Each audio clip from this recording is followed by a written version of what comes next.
Today we're going to be talking about the ocarina that was my favorite from 2014 through 2016. This ocarina has an extreme range at an affordable price. This is the STL Max Range Double ocarina. This ocarina is an alto in the key of C, though STL would call it a tenor C, and it's from STL's Oca Revolution line of ocarinas. These ocarinas typically have some unique function, typically for extending range, like a double pendant or a max range triple bass. The ocarina is $134.99 and has a range of A4 to F7, which is nearly 3 octaves. Most double ocarinas in the key of alto C have a range of A4 to C7, so this has an additional 3 full steps of range, putting it at nearly 3 octaves. The only available color right now is, I believe, blue and yellow, but I have it in black. Different color, same ocarina. This ocarina achieves its extended range through a very unique design choice. On most double ocarinas, the second chamber doesn't have anything to do with your thumbs, whereas on this ocarina, there's a thumb hole for the first chamber as well as a thumb hole for the second chamber. If you lift your thumb off the thumb hole, then put down your index and middle finger, you gain access to additional notes. Let's do a demo.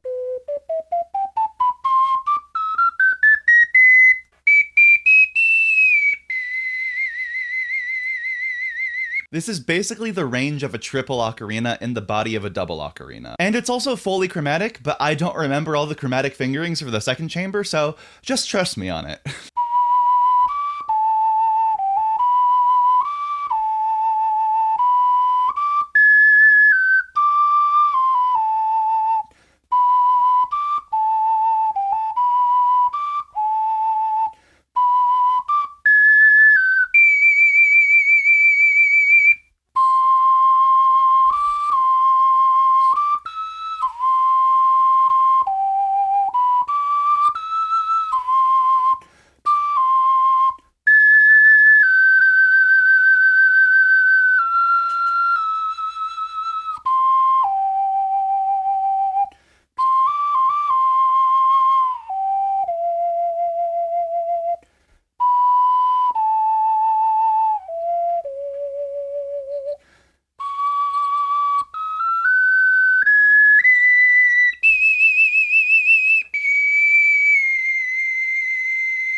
I mentioned that this used to be my favorite ocarina, so first let's answer the question, why isn't it anymore? The main thing is that I bought my Songbird Triple Harmony ocarina.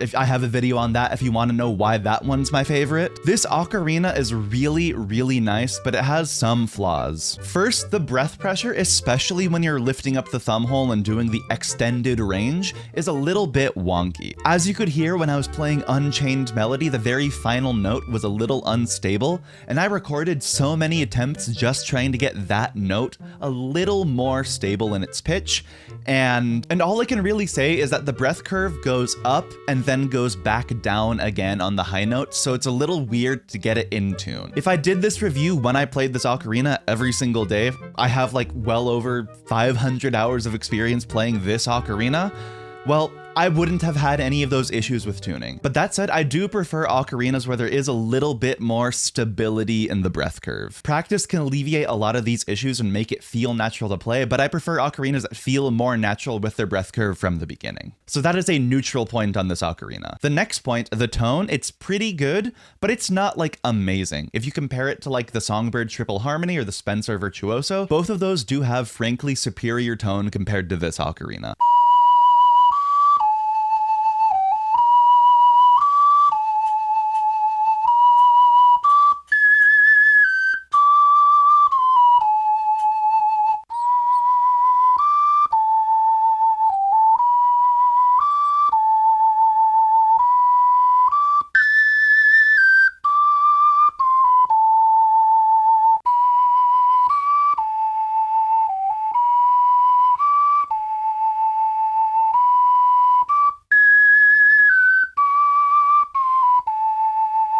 Those are 3 examples, compare them as you will, but let's move on to ergonomics. So let's address the elephant in the room, which is the thumb hole. I think it's really nice and a really great way to get a little bit of extra range out of your double ocarina, but I really don't like using it and how it's implemented. You naturally raise your fingers to go up the second chamber as you would with any multi-chamber ocarina, but then you lift the thumb hole and put your 2 fingers back down to play the remaining notes, and that Obviously, you can get used to it. I was very used to it, but it just feels a little weird. I would rather just switch chambers and have a more natural finger progression. So for the equivalent range, I would rather have a triple ocarina than this double ocarina. If you're playing any songs with fast runs of notes at the high range, it'll be really difficult and awkward to do so while you're doing the boomeranging of your thumb and two fingers playing through these notes. It would be a lot faster to play fast notes at the high range on a triple ocarina, even with the chamber switching to the third chamber. On that note of ergonomics, another thing that you would get used to if you practice with this ocarina a lot,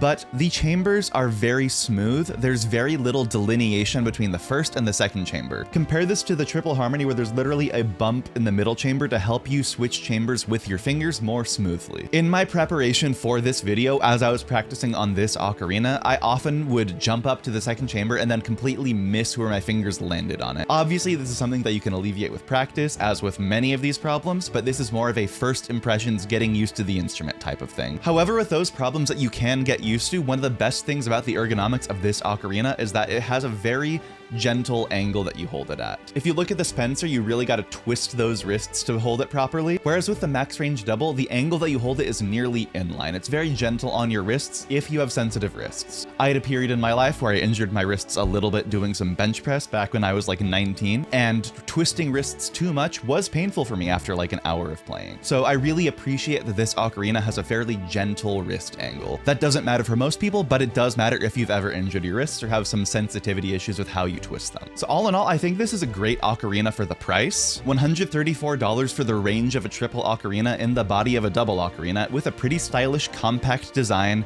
and just pretty good tone, pretty good ergonomics, no major problems that you cannot get used to. I think it's a good deal. But is this ocarina for you? So I have 3 scenarios where I think this would be more ideal for you than a triple ocarina. First, this gets you the range of a triple ocarina on a comparable budget. Most triple ocarinas are going to be at least $200, if not more. This gets you an equitable range at like 70% of the price. It's pretty good. Similarly, if you are a collector of unique multi-chamber ocarinas where you like want stuff because it's unique, this is a pretty unique double ocarina. And then in terms of utility, if you would rather move your fingers quickly than change chambers, I would recommend this over a triple ocarina. Because of the extended range, it allows you to stay in the second chamber for a lot longer than you would stay in the second chamber of a triple ocarina, because effectively it combines the second and third chambers of a triple ocarina. If you don't like chamber switching in your multi-chamber ocarinas and you want effectively an entire extra ocarina's worth of range, get this one. This literally has the full range of a alto C and soprano C ocarina mashed into one. This is also great for playing songs that would require the range of a triple ocarina but only dip into the third chamber's notes, so you only need to like play maybe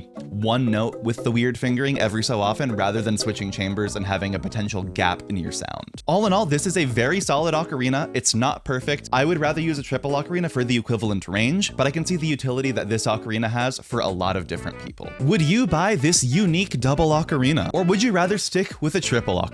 Let me know in the comments. If you're unsure and want to know why I prefer the Songbird Triple Harmony over this one, watch my video on that. Also use code Andy10 on Songbird for a little discount if you do choose to buy this. And thank you to my $5 tier patron Joshua. You can support me for as little as $1 a month on patreon.com/AndyCormier and get benefits like Discord server access and more. Otherwise, leave a like, subscribe for more, watch that video, and I'll see you next time. Happy tootin'.